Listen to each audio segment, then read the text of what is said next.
I am Basil Elton, keeper of the North Point light that my father and grandfather kept before me. Far from the shore stands the gray lighthouse, above sunken slimy rocks that are seen when the tide is low, but are unseen when the tide is high. Past that beacon for a century have swept the majestic barks of the seven seas. In the days of my grandfather there were many. In the days of my father not so many. And now there are so few that I sometimes feel strangely alone, as though I were the last man on the planet. From far shores come those white-sailed argosies of old. From far eastern shores where warm suns shine, and sweet odors linger about strange gardens and gay temples.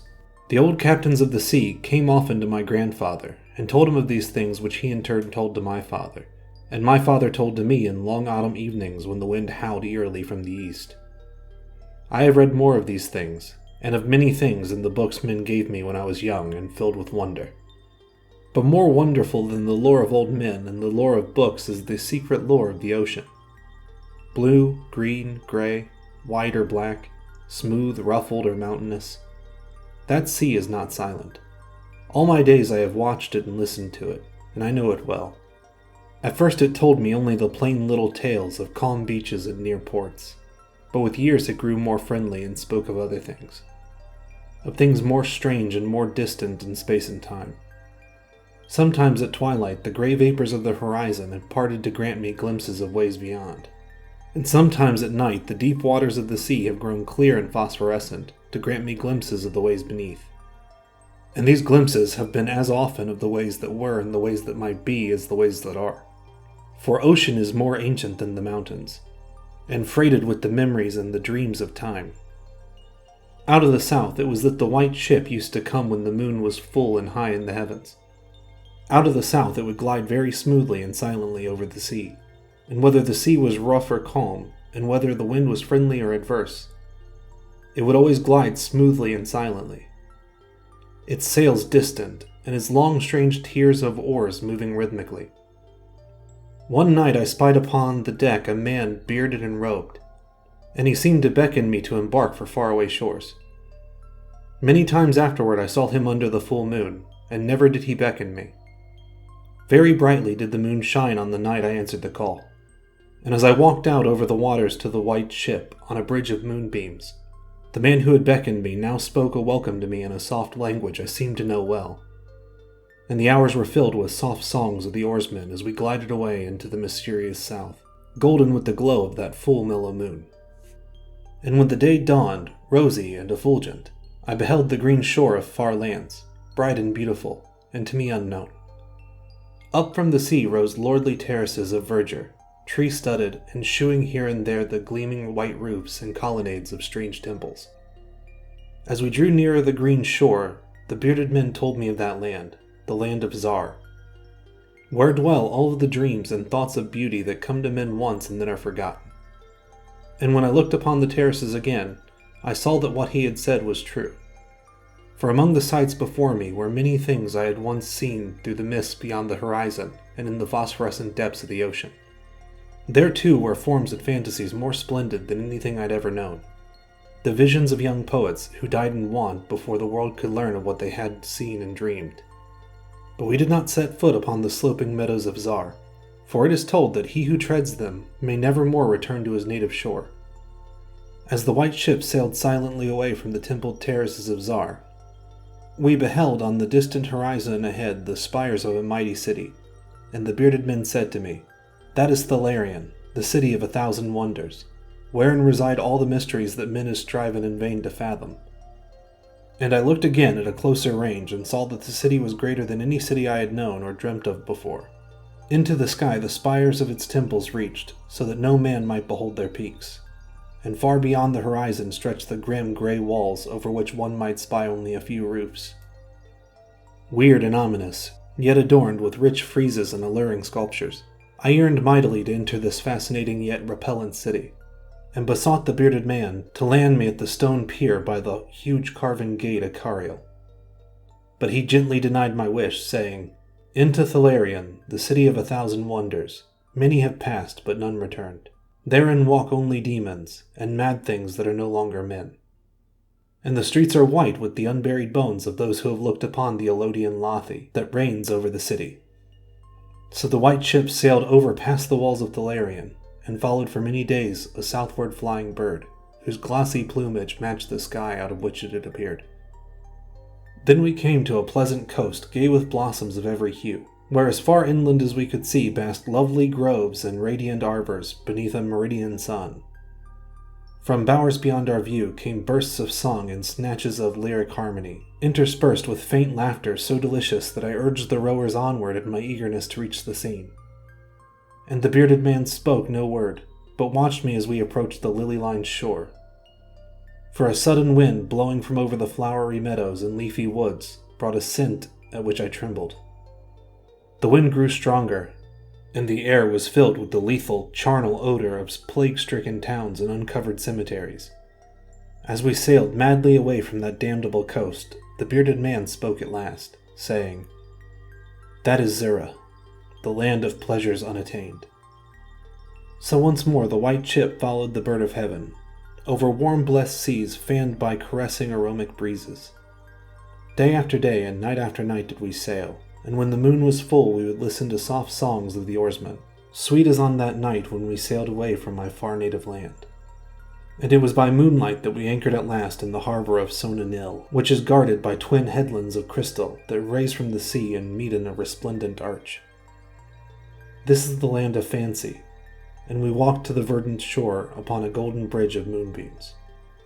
In the land of Sona Nil there is neither time nor space, neither suffering nor death.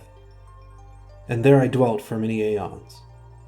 Green are the groves and pastures, bright and fragrant the flowers, blue and musical the streams, cool and clear the fountains, and stately and gorgeous the temples, castles, and cities of Sona Nil.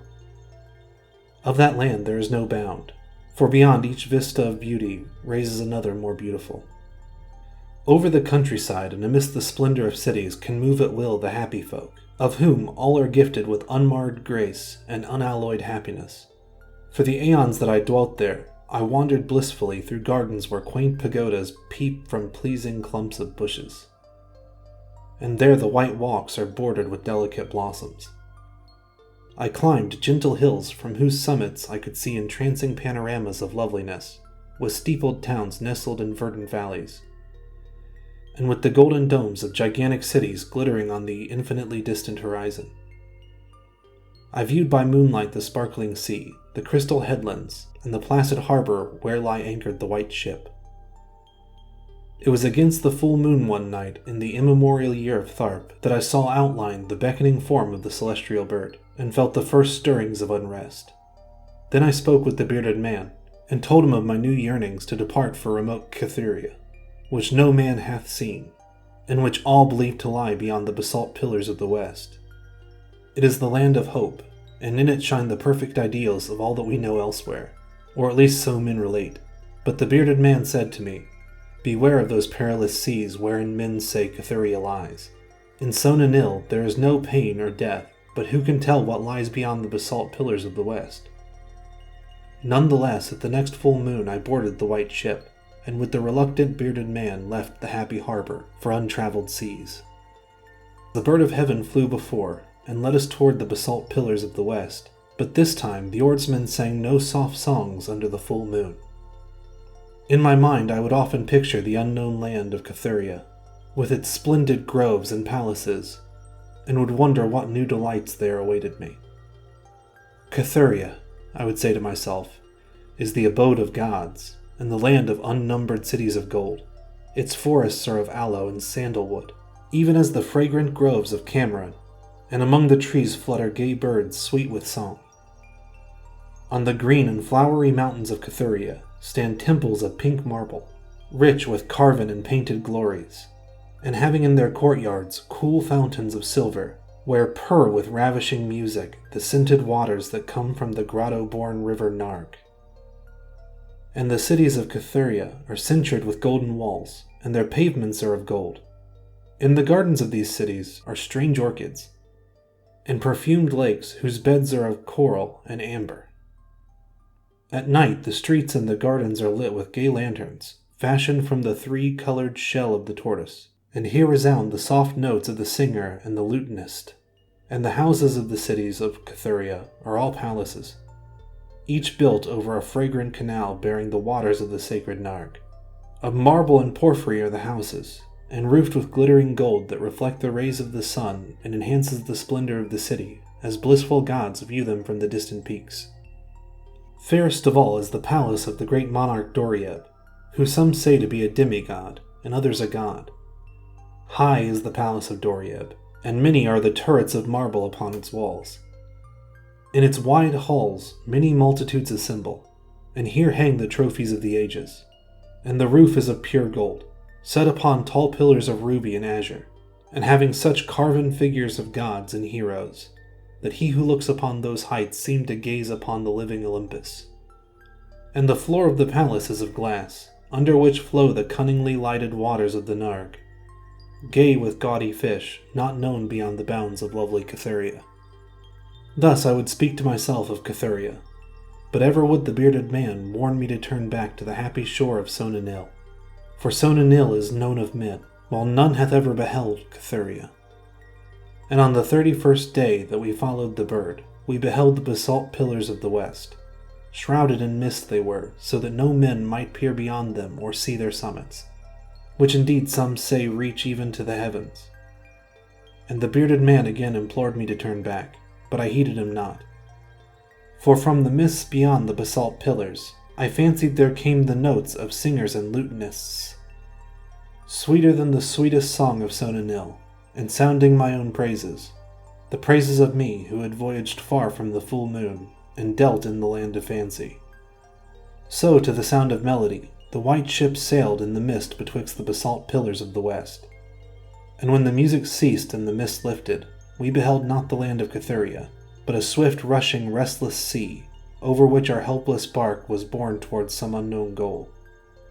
Soon to our ears came the distant thunder of falling waters, and to our eyes appeared on the far horizon ahead the titanic spray of a monstrous cataract, where the oceans of the world dropped down to abysmal nothing. Then did the bearded man say to me, with tears on his cheek, "We have rejected the beautiful land of Sonanil, which we may never behold again. The gods are greater than men, and they have conquered." And I closed my eyes before the crash that I knew would come, shutting out the sight of the celestial bird which flapped its mocking blue wings over the brink of the torrent. Out of that crash came darkness, and I heard the shrieking of men and of things which were not men. From the east, tempestuous winds arose, and chilled me as I couched on the slab of damp stone which had risen beneath my feet. Then I heard another crash, and I opened my eyes and beheld myself upon the platform of that lighthouse whence I had sailed so many aeons ago. In the darkness below there loomed the vast blurred outlines of a vessel breaking up on the cruel rocks, and as I glanced out over the waste I saw the light had failed for the first time since my grandfather had assumed its care. And in the later watches of that night, when I went to the tower, I saw on the wall a calendar which still remains as when I had left it at the hour I sailed away. With the dawn I descended the tower and looked for wreckage upon the rocks, but what I found was only this: a strange dead bird whose hue was that of the azure sky, and a single shattered spar, of a whiteness greater than that of the wave tips or of the mountain snow. And thereafter the ocean told me its secrets no more, and though many times since has the moon shone full and high in the heavens, the white ship from the south came never again.